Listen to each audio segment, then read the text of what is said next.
성령에 대한 주제로 3주째인가요? 4주째인가요? 우리가 함께 시리즈로 계속해서 말씀이 나가고 있습니다. 혹시 말씀을 못 들으신 분들은 우리 홈페이지에 가시면 말씀이 올라와 있습니다. 이만한 규모의 그만한 홈페이지를 갖고 있는 교회는 없습니다. 저는 그렇게 자부합니다. 잘 만들어 놓았는데 말씀을 듣는 이는 적습니다. 정말 적습니다. 몇 분 안 계십니다. 그래도 올립니다. 왜? 바로 그 한 사람 때문에요. 그 한 사람이 바로 여러분이 될 수 있기를 간절히 소망합니다. 자, 우리 성령에 대해서 성령이 무엇인가? 성령.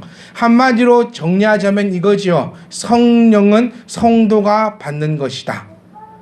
더 정확하게 얘기하면 성령이 없는 자는 성도라고 말할 수가 없다라는 것입니다. 저는 이 말씀을 준비할 때마다 사실 두렵습니다. 왜냐하면 첫 번째는 제가 너무나 찔리기 때문이고, 두 번째는 혹시 이 말씀 때문에 마음이 상하는 성도가 있지 않을까라는 마음이 사실 목사는 가지고 있습니다. 말씀을 준비 안 했다가 이 시간에 그냥 나오는 대로 떠드는 것이 아니라요. 정말 준비하고 또 기도하며 또 연습해보고 또 이 말씀을 또 선포되었을 때 어떨까라는 생각도 많이 해봅니다. 그런데 그때마다 드는 생각이 혹시 이 말씀 때문에 누가 찔리지 않을까? 참 바보 같지요, 목사가. 목사가 자주 얘기하는 게 뭡니까? 설교는 누구 들으라 한다? 나 들으라고 한다. 제가 수십 번 얘기합니다. 그리고 말씀이 선포되면 어찌해야 된다? 찔림이 있어야 된다라고 제가 입이 닳도록 얘기합니다. 찔림이 있어야 내 골수가 쪼개지고 그 골수에 새로운 골수가 채워져서 새로운 생명이 될 수 있다라고 제 입으로 그렇게 이야기하고 사랑하는 성도님들에게 말씀드리고 하나님의 말씀을 선포하고 있지만요. 이 멍청한 목사는 그래도 말씀 준비할 때마다 사실 무섭습니다. 그리고 두렵습니다. 혹 누가 찔릴까봐. 그러니까 참 이게 아이러니합니다. 분명히 찔려야 된다라고 가르쳤고 설교하지만 혹시 이 말씀 듣고 누가 찔려서 또 상하지 않을까. 근데 상해야 하는데 육체가 상하는 게 아니라 영혼이 상해야 되는데 아픈 곳은 도려내야 되는데 혹시 또 그러면 어쩔까. 그러니까 마음이 여러 가지고 이게 번뇌가 많습니다. 하지만 저는 담대하게 나갑니다. 하지만 저는 그래도 말씀을 증거하겠습니다. 왜냐하면 성령께서 여러분을 만져주실 것이기 때문입니다. 우리 성도가 1000명쯤 되면요 부담감은 덜합니다. 왜요? 그냥 나더라 저런 소리 아니잖아. 1000명쯤 앉아 있는데 이거 설마 나보고 들으라 하겠어? 그런데 성도가 20-30명 정도 앉아있으면 목사님이 말하는 것마다 이게 다 나더라 하는구만. 지금 또 들었네. 또 정보가 나갔네. 딸 불러놓고 말했어 안 했어? 안 했다고. 안 했다. 정말 제가 여기서요 말씀드리는 거는 들은 바 없습니다. 또 듣지 않습니다. 성령께서 역사할 줄 믿습니다. 그래서 우리가 1000명이든 10,000명이든 제발 그 마음에 찔림이 있으시길 간절히 소망합니다. 오늘 찔림이 있고 가시는 분은 횡재하신 분입니다.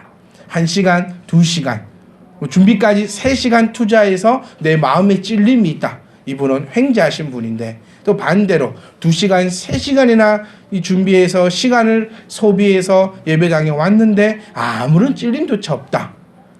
그분은 정말 시간을 다 날려버리신 분들입니다.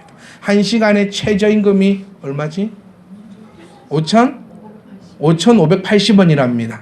3시간이면 한 15,000원, 16,000원, 17,000원 돈을 날려버리는 것밖에 되지 않으니까 사랑하는 성도님들 하나님의 말씀을 통하여 성령이 역사하게 될 줄 믿습니다.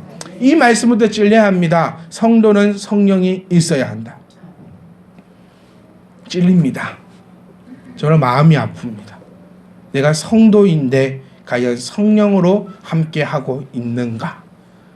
여러분 기억하고 계십니까? 성령을 받은 사람은 어떠한 것이 나타나야 하는가? 여러분 성령 받은 자는요 깨닫게 됩니다. 한번 점검해 보셔야 합니다. 성령 받은 자만 깨닫게 됩니다. 오늘 말씀을 통하여 깨닫게 되시는 분은 성령이 나와 함께 하시는 분들입니다. 제발 어렵지 않습니다. 어렵게 가실 필요가 전혀 없어요. 우리나라 복음이 들어오면서 목사들은 소위 지식인들이었습니다. 지금은 모든 사람들이 대학을 나오고 또 조금만 공부하면 대학원을 졸업할 수 있는 시대이지만요, 우리 어머니들이, 할머니들이 저마이만 했을 때는 그때 목사님들은 세상에서, 사회에서 참 지식인 중에 속해 있었습니다. 여러분, 명교수들, 서울대 나오고 하버드에도 나온 교수들의 공통점이 뭔지 아십니까? 정말 못 가르칩니다. 이해가 안 갑니다. 혼자서 잘나서 혼자서 이야기하니 앉아있는 학생들은 제가 지금 무슨 말을 하는지 알아들을 수가 없다는 거예요. 마찬가지였습니다. 목사는 지식층이고 앉아있는 회중들은 그것보다 지식층이 아니니 목사들이 많이 어렵게 말을 했습니다. 성령을 풀어주는 것보다 못 알아들으면 못 알아듣는다고 손가락질했고, 못 알아들으면 못 알아듣는다고 무식하다는 소리를 하게 된 것이 우리나라 사실 70년대 80년대의 교회 모습이었습니다. 그래서 우리 성도님들은 그 영향을 많이 받아서 너무너무나 많이 어렵게 접근합니다. 성경을 보실 때 첫 페이지 딱 펴실 때부터 확 딱 오는 느낌이 어렵다. 그부터 느껴집니다. 성령 어렵다. 신비하다. 뭔가 대단하다. 뭔가 무섭다. 뭔가 어마어마한 것 같다. 절대로 그렇지 않다고 말씀을 드렸습니다. 성령 충만함을 받은 사람은 입에 거품을 물고 쓰러지며 미래를 보고 레이저를 쏘고 방언을 하고 예언을 하고 이런 사람들이 성령을 받았다라는 사람들이 아니라, 성령 받은 사람들은 어째야 된다 했죠? 첫 번째로 성령의 9가지 열매가 나타나야 된다. 이것부터 우리가 점검해 보아야 된다. 나 성도인데 방언 못합니다. 나는 성령 충만을 안 받았나 봐요. 아니라 했어요. 나는 성령 받았는데 입에서 거품 물지 못합니다. 쓰러지지 못합니다. 성령 안 받았나 봐요. 아니라는 것입니다. 성령 받은 자는 9가지 열매 있어야 합니다. 일주일 동안 9가지 열매 나타내셨습니까? 이것부터가 내가 한번 점검해 보셔야 한다는 겁니다. 성도만 깨닫습니다.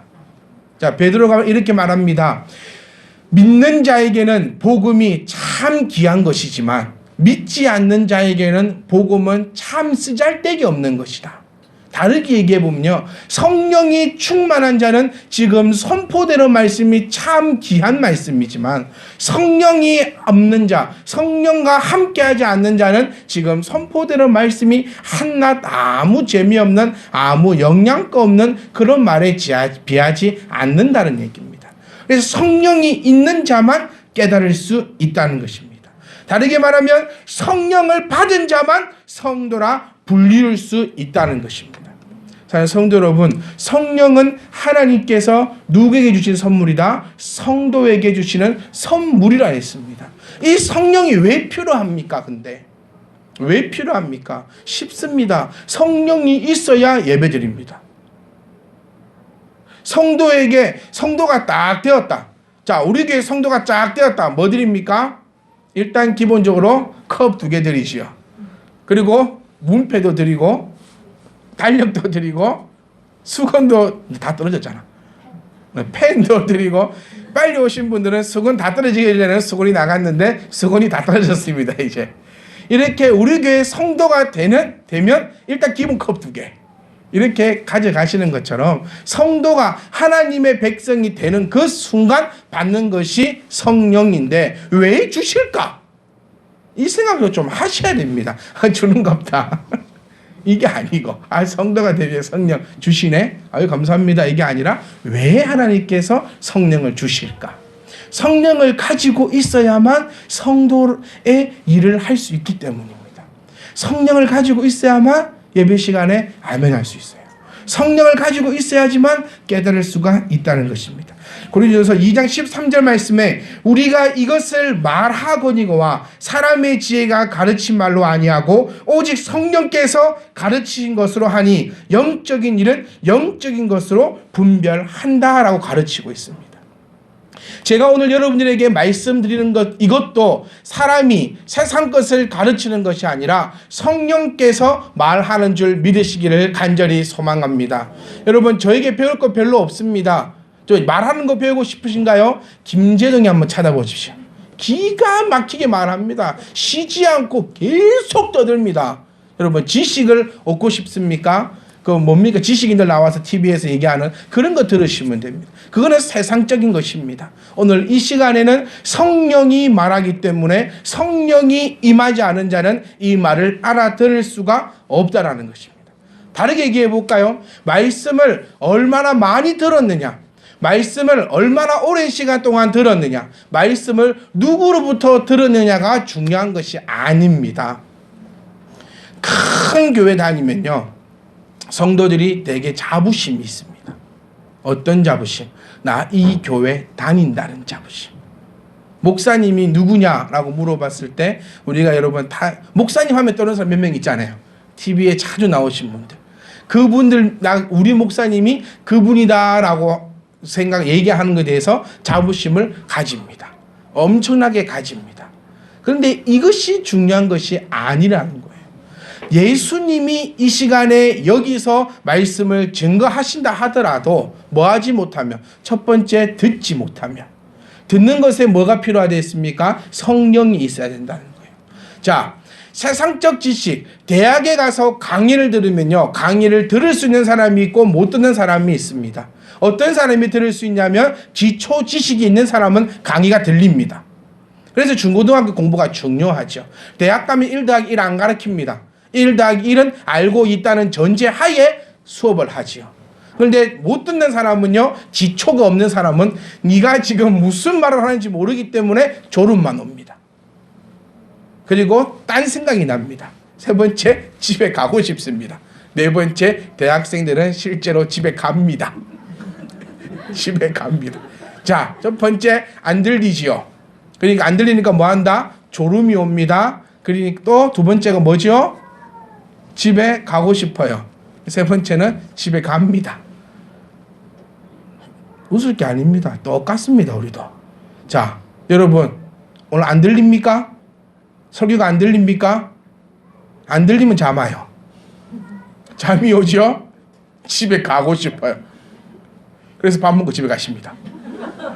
오후 예배 안 드리고, 그래서 밥 먹고 집에 간다는 거예요. 자, 이게 누구 잘못이냐? 교수 잘못입니까? 목사 잘못입니까? 뭐 그것도 있겠죠. 좀 목사가 재미나게 준비하고 들리도록 쉽게, 좀 뒤에 들리도록 딱 준비를 하면 좋은데 알아듣도 못하는 말, 그렇게 하니까 분명히 준비하는 자, 가르치는 자, 선포하는 자도 잘못이 이만큼 있지만 가장 중요한 건 앉아있는 사람들이에요. 대학은 대학생이면 그 정도의 기본은 가지고 있어야 되고, 성도라면 성령이 있어야 한다는 겁니다. 지금 영적인 이야기는 영만이 들을 수 있습니다. 그렇기 때문에 영적인 말이 선포될 때에 알아듣지 못하고 잠이 온다는 것은 나에게 성령이 없다는 것이죠. 그래서 희한하게 이 시간만 되면 잠이 옵니다. 말씀 듣는 시간. 일반적 사람은요, 11시에서 12시 시간 안 잡니다. 그러면 직장 다닐 때 11시에서 12시는 아주 활발하게 일할 시간이에요. 1시부터 2시는 이해 갑니다. 그래서 우리 교회는 2시부터 예배 드리잖아요. 1시부터 2시를 피해서 1시부터 2시는 딱 점심 먹고 또 직장생활 하시는 분들도 한 타임 딱 주무실 시간이에요. 근데 보통 11시부터 12시까지 안 자거든요. 그런데 딱 잠이 와요. 왜? 지금 영적인 말을 하기 때문에 여기 안에 성령이 없어서 그 말을 알아듣지 못하기 때문입니다. 얼마나 많은 걸 듣는가가 중요한 게 아니라 있습니다. 오늘 이 시간에 예수님이 오셔서 말씀을 전한다 하더라도 성령이 함께하지 않는 사람들은 알아듣지 못합니다. 알아듣지 못하니까 내 마음에 남아있지 않지요. 내 마음에 남아있지 않으니 그 마음에 남아있는 말씀이 나를 움직일 수가 없습니다. 사람은 누가 움직입니까? 마음이 움직입니다. 이 마음이 움직입니다. 조금 더 어렵게 보면 사람은 영이 움직입니다. 내 안에 성령님이 계시면 그 성령님이 나를 움직이실 겁니다. 내 안에 성령님이 없다면 오늘 읽었던 우리 본문 말씀처럼 육은 육대로 움직일 것입니다. 여러분은 영적인 사람입니까? 육적인 사람입니까? 여러분 말씀을 얼마나 기억하고 있습니까? 일주일에 한 번 말씀 듣습니다. 이 한 번 들었던 말씀 내가 얼마나 일주일 동안 붙잡고 살아오셨습니까? 좀 두렵고 떨리는 마음으로 정말 심각한 마음으로 말씀 받으셔야 됩니다. 내가 성령이 있는가 성령이 없는가. 성령이 없다면 성도 놀이하고 있는 거고 성령이 없다면 목사 놀이하고 있는 겁니다. 정말 성령이 있는가 없는가. 여러분 오늘 이 시간에 여러분 말씀 들리십니까? 이것부터 점검해 보시면 됩니다. 말씀 들리십니까? 말씀 들리지 않으신다면 정말 심각한 것입니다. 말씀 들리지 않으셨다면 주중에 저에게 연락 주십시오. 제가 신방 가고 기도하며 여러분을 위해서 열심히 처방하고 다니겠습니다. 오늘 이 시간은 여러분들이 처방을 받아보는 시간입니다. 말씀의 나를 비추었을 때 내가 지금 어떤 문제가 있는가 여러분 발견하는 시간입니다. 그리고 일주일 발견된다면 목사에게 연락 좀 하십시오. 이게 교회가 아닙니까? 일주일에 한번 딱 모여가지고 잘 살았어? 언니 잘 살았네. 집사님 잘 살았네요. 그래 예배 드리네. 그래 양이 주무세요. 그래 좀 이따 잠깐 졸시다가 점심때 만납시다. 이러고 점심 먹고 떠들다가 오후 예배래. 아이고 2시 15분 됐네. 안녕 한번 넣고 자 2시 20분 되고 이제 한번 주무시고 아이고 집에 가자. 이게 교회가 아니라는 거죠. 말씀을 들을 때 내가 지금 성령을 받았던가 없는 자인가 내가 성령이 있네. 그럼 나 계속해서 이렇게 열심히 살아야겠다. 성령이 없네. 큰일 났네. 내가 체크해놨다가 주중에 목사님한테 연락을 드려서 나를 위해서 더 기도 부탁드려야겠구나. 기도로 안 되겠다. 목사님 한번 뵙고 내가 특별히 기도를 받든 또 좀 혼이 좀 나든 내가 하나님 말씀을 좀 듣든 내가 지금 이 상태에서 어서 벗어나야겠다. 이것이 교회입니다. 그냥 때리 모이가지고 이런 게 교회가 아니라 점검하고 하나님 말씀대로 살아가며 하나님 말씀대로 살아갈 때에 하나님께 주시는 그 복을 받아 누리는 사람이 성도요. 그렇게 할 수 있도록 도와주는 것이 교회가 될 수 있는 바른 교회가 될 수 있는 저와 여러분이 될 수 있기를 간절히 소망합니다. 여러분 한번 점검하십시오. 내가 성령 받은 자인가? 내가 성도인가? 내가 지금 하나님 말씀이 하나님 말씀대로 들리고 있는가? 내가 성령 받은 자로서 아름다운 행위들을 헤어나가고 있는가? 우리 모두가 다 성령 충만한 자가 될 수 있기를 간절히 소망합니다. 1000명, 10,000명, 10만 명 때려 모여있는 교회보다 성령 충만한 자가 모든 성도가 성령 충만하여 아름다운 성도가 넘쳐나는 교회가 진짜 교회입니다. 우리 교회는 그런 교회가 될 수 있기를 간절히 소망합니다. 우리 교회가 만약에 자리가 계속 채워지지 않고 있지요. 그러면 누군가가 성령 충만하지 못한 겁니다. 저는 그렇게 기도합니다. 하나님 우리 교회 여러분 하나님 우리 교회 빈자리가 많습니다. 때려 채워 주시옵소서. 이런 기도 저 해본 적 한 번도 없습니다. 우리 교회 모든 성도님들이 성령 충만하여 세상 모든 민족보다 뛰어나게 하시고 그 다음에 우리가 또 안아주고 품어줄 수 있는 성도를 보내주시옵소서. 이게 우리 교회 정신이고 저의 목회 마인드입니다. 여러분이 다 성령 충만하시잖아요. 그러면 하나님께서 새로운 성도를 보내십니다. 여러분이 성령 충만하지 못한 상태에서 하나님이 100명 보내버리시면 우리는 진짜 그냥 또 저 옆집에 있는 교회밖에 되지 않습니다. 1000명, 10,000명, 10만 명이 모여가지고 성령 없는 교회보다 지금 이대로라도 모두가 성령 충만하여 모든 민족 위에 뛰어난 복이 넘치는 세상을 다스리고 충만하고 모든 것을 하나님이 주신 것을 감당하고 누리기에 부족함이 없는 저와 여러분의 값진 성도, 복된 교회의 모습이 될 수 있기를 간절히 소망합니다. 그래서 교회가 부흥하지 못하면 누구 책임이다? 그렇죠. 목사 책임이 아닙니다. 저는 이 교회는 제 것이 아닙니다. 교회는 누구 거냐라고 얘기해 보면 물론 하나님 것이겠죠. 두 번째는 성도님들 겁니다. 성도님들 거라서 저를 세워놓고 목사님 하나님 말씀 전해주세요 하시는 겁니다. 근데 교회 부흥 안 되면 누구 탓이다? 목사 탓이라고. 그거 아니고 교회 부흥 안 되면 누구 탓인가요? 네, 여러분 탓입니다. 어떤 탓? 내가 성령 충만하지 못하니 9가지 열매를 나타내지 못할 것이고, 그러니 내 옆에 있는 내 짝지마저 교회를 가니 안 가니 소리가 나올 것이고, 또 내가 성령 충만하지 못하니 복음을 전가할 수 없을 것이고, 성령 충만하지 못하니 담대하지 않는다는 거예요. 성령 충만하지 않으니 창피합니다. 누가? 예수님이. 그러니까 복음 못 전해요.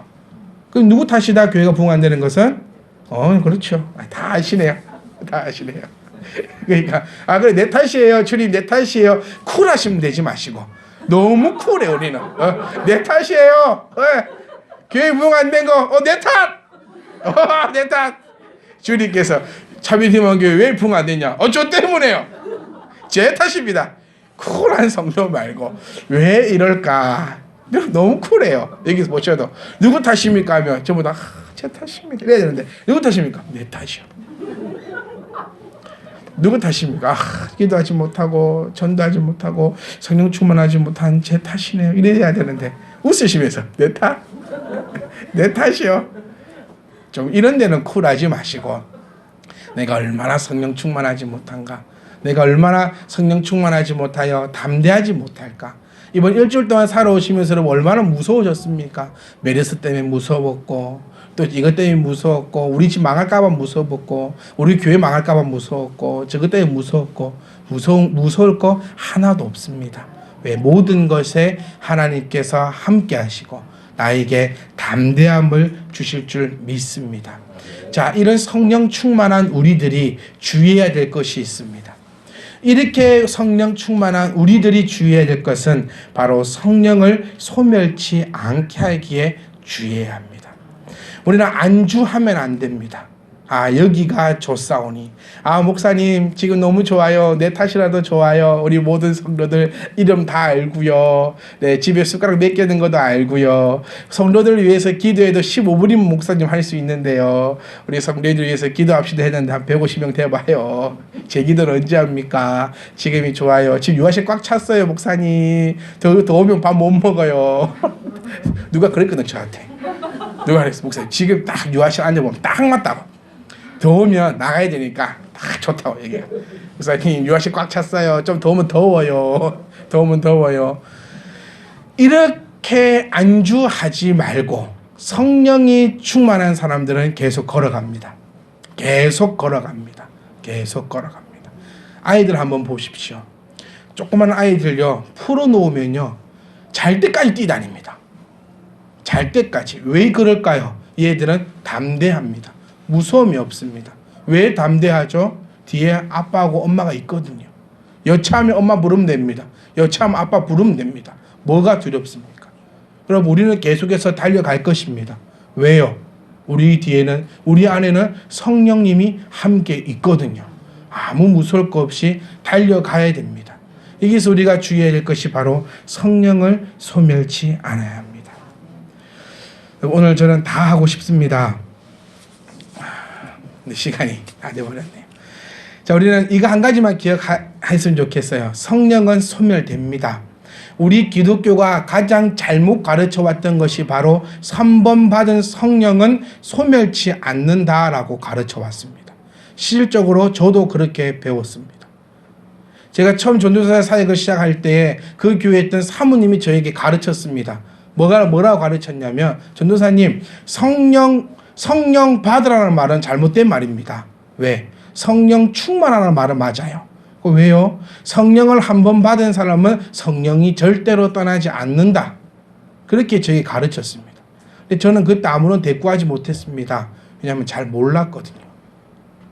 근데 제가 말씀을 보고 또 성장을 하고 목사가 되어 보니, 야, 지금도 그 사람은 그렇게 가르치고 있다면 그 교회 성도들은 다 죽어나겠구나 라고 생각이 들며 기도가 됩니다. 여러분, 한 번 받은 성령은 떠나지 않습니까? 아닙니다. 성령은 떠나갑니다. 마태복음 12장 31절 말씀을 보시면 그러므로 내가 너희에게 이르노니 사람에 대한 모든 죄와 모독은 사심을 얻되 성령을 모독하는 것은 사심을 얻지 못한다라고 되어 있으며 데살로니가전서 5장 19절 말씀을 보시면 성령을 소멸하지 말고 갈라디아서 3장 3절 말씀에 너희가 이같이 어리석으냐 성령으로 시작하였다가 이제는 육체로 마치겠느냐라고 말하고 있으며 열왕기 상하 말씀을 통하여서 나타나고 있는 것은 사무엘 상하 말씀을 통하여서 나타나고 있는 것은 우리가 가장 알고 있는 사울 왕이지요. 성령이 그에게 임했을 때는 그가 하나님과 교제하는 아름다운 왕이었으나 성령이 그가 떠나매라고 표현되면서 통하여서 그의 왕권이 다윗에게 넘어가는 우리는 모습을 볼 수 있습니다. 여러분 성령 한 번 받은 성령은 떠나가지 않는다라고 가르치는 것은 구원파입니다. 네가 한 번 성령 받았으니 한 번 구원 받았으니 한 번 하나님의 백성이 되었으니 너는 절대로 그 안에서 떠나가지 않는다라고 가르치는 것은 잘못된 가르침입니다. 여러분 사울에게 임하였던 성령이 떠나갔습니다. 그리고 말씀은 우리에게 성령을 소멸치 말라라고 우리에게 경고하고 있습니다. 너는 왜 시작은 성령으로 시작해 놓고 왜 마지막은 육체로 마치려고 하느냐라고 얘기하면서 언제든지 성령의 사람이었던 사람이 언제든지 육체의 사람으로 될 수 있다는 사실을 우리에게 가르쳐 주고 있다는 것입니다. 성령을 소멸치 않는 저와 여러분 될 수 있기를 간절히 소망합니다. 성령이 소멸되면요, 소멸됐다가 배터리 나갔으니까 충전시키면 되는 문제가 아닙니다. 사울은 성령이 나가버리고 난 다음부터 하나님으로부터 버림받았습니다. 하나님으로부터 버림받은 사람입니다. 그래서 절대로 성령을 모독하지 않는 저와 여러분이 될 수 있길 간절히 소망드립니다. 언젠가 한번 말씀을 전했습니다. 성령을 모독하는 것, 권위를 인정하지 않는 것이 과연 무엇인가? 여러분 성령을 모독하시는 일이 저와 여러분 중에는 없으시길 간절히 소망합니다. 조금 전에 말씀을 보셨지만 성령을 모독하는 것은 사함을 얻지 못한다는 것입니다. 회개할 기회조차 주지 않는다는 것입니다. 용서치 않겠다는 것입니다. 어떤 한이 있어도 이 성령을 모독하는 일은 절대로 없으시길 간절히 소망합니다. 여러분 우리는 다윗을 기억하십시오. 다윗이 뭐가 뛰어난 사람입니까? 다윗의 모습을 한번 보면요, 이 사람처럼 연약한 사람은 없습니다. 이 사람처럼 어리석은 사람은 없습니다. 다윗만큼 할 줄 아는 거 없는 사람도 없습니다. 저도 할 줄 아는 거 참 없는데 나보다 더 못하는 사람이 다윗입니다. 정말로 다윗을 한번 찾아보면요. 그런데 다윗에게 뭐가 있었냐면 하나님을 두려워하는 마음을 가지고 있었다는 사실입니다. 다윗은 직접 보았습니다. 사울에게 있는 성령이 떠나가는 것을. 그리고 성령이 떠나가니 사울이 어떻게 미쳐가는지도 다윗은 그 장면을 자기가 또렷이 보았습니다. 그리고 다윗은 자기가 범죄하고 난 후에 왜 그렇게 애절하게 회개했을까요? 자기에게 임해 있는 이 성령이 떠나버릴까봐 다윗은 두려워했기 때문에 그렇게 간절히 기도할 수 있었습니다. 왜? 직접 보았잖아요. 여러분 안 보았습니까? 우리 직접 성경을 통해 보았습니다. 제발 직접 경험하려고 하지 말고 성경에서 하나님이 우리에게 말씀해 주고 있는 바를 기억하셔서 우리가 그것을 보고 다윗과 같은 마음으로 성령이 떠나가지 않는 저와 여러분 될 수 있기를 간절히 소망합니다. 사람은 참 많은 고민을 합니다. 많은 것을 결단해야 될 때가 옵니다. 우리 오늘 읽었던 갈라디아서 5장 17절 말씀도 우리에게 결단을 요구하고 있습니다. 여러분 오늘 교회 안 오실 수도 있었습니다. 아니요. 다르게 얘기해 보면 오늘 교회 안 나올 만한 이유가 여러분 많이 있었습니다. 안 나올 만한 이유는 많이 있습니다. 뭐 돈 벌으러 가서 안 나올 수도 있고, 뭐 기분 나빠서 안 올 수도 있고, 몸이 좀 안 좋아서 안 올 수도 있고, 뭐 일이 좀 밀린 게 있어서 안 올 수도 있고, 뭐 공부해야 될 게 있어서 안 올 수도 있고, 여러 가지 이유가 있습니다. 오늘 교회 안 나올 이유는요. 그런데 우리는 그 이유를 다 이겨내고 왔다는 것입니다. 그것을 오늘 바울은 우리에게 이렇게 얘기해 주고 있다는 것입니다. 육체의 소욕은 성령을 거스린다. 성령은 육체를 거스린다. 서로 상반된다는 겁니다. 함께 할 수 없다는 것입니다. 육적인 사람은 육적인 생각만 하고요. 성령 있는 사람은 성령의 생각만 합니다. 육적인 사람들은 오늘 교회 나오지 못하였을 겁니다. 왜? 육적인 것을 생각했기 때문에. 그런데 성령의 사람들은 어떠한 경우가 있어도 교회 나옵니다. 우리 앞서서 은혜를 나누었던 미 집사님 간증도 그렇지 않습니까? 부모가 어떠한 경우가 있어도 예배는 지키게 만들었습니다. 왜요? 그것이 성령의 사람이니까요. 육적인 사람은 어떠한 이유가 들었어도 성령의 일을 하지 않습니다. 하지만 성령 충만한 사람은 어떠한 이유를 들었든지 간에 하나님을 섬기는 데에 최선을 다할 수 있다는 것을 기억할 수 있기를 간절히 소망합니다. 성령에 속한 사람은 육적인 일을 원하지 못하게 만듭니다. 육체에 속한 사람은 성령의 일을 원하지 못하도록 만들어 버린다는 것입니다. 자, 너희가 알아라는 것이에요. 이 두 개 중에 선택해야 된다. 육체를 선택할 거냐, 성령을 선택해야 할 거냐. 그런데 나는 너희에게 이르겠다. 너희는 성령을 따라 행하라는 것입니다. 답이 여기 있다는 겁니다. 자, 교회 안 올 이유 100가지, 교회 올 이유 2가지. 그래도 나는 교회를 오겠다는 겁니다. 이것이 성령을 따라 행하라. 그리하면 육체의 욕심을 이루지 아니한다는 것입니다. 기억하십시오. 육체는 파멸입니다. 성령은 영원한 생명입니다. 1년을 바라보시거든 육체를 따라가셔야 합니다. 1년은 잘 살 수 있습니다. 하지만 평생의 삶을 생각하신다면 성령을 따라갈 수 있기를 간절히 소망합니다. 시편 51편 11절 말씀에 다윗의 마지막 고백으로 말씀을 맺고자 합니다.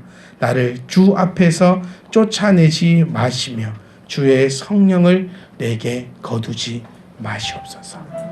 모든 성령 충만한 성도 여러분, 성령을 따라 살아가시길 원합니다.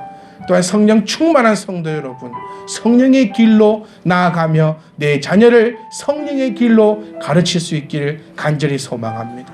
성령 충만한 참빛희망교회 성도 여러분이요, 성령을 멸하여 버리는, 성령을 떠나버리는, 성령을 해방하는 그런 죄를 범치 않기를 날마다 더욱더 전진하며 앞을 향해서 성령의 길로 나아갈 수 있는 저와 여러분 되시기를 주님의 이름으로 간절히 부탁드리며 축복합니다.